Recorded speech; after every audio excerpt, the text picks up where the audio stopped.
Ang number 1 po dyan ay kailangan mag-drive kayo ng maayos at saka maingat.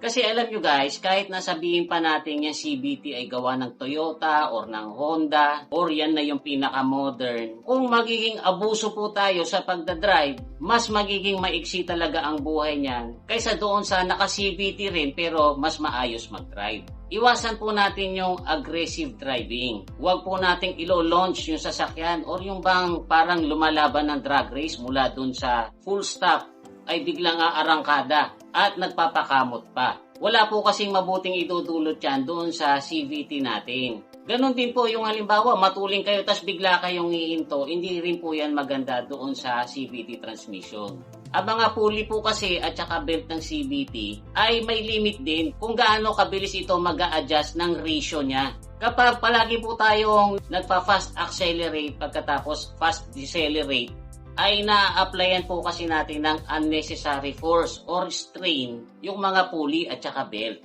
Mas maganda nga po kung gagamitin nyo yung cruise control kasi pinananatili po nito yung mababang RPM. Nasakto lang para ma-maximize ng CVT yung ability nito na mag-adjust ng ratio para yung driving experience nyo ay parating na handon sa optimal range at hindi mapuwersa yung mga pulley at belt.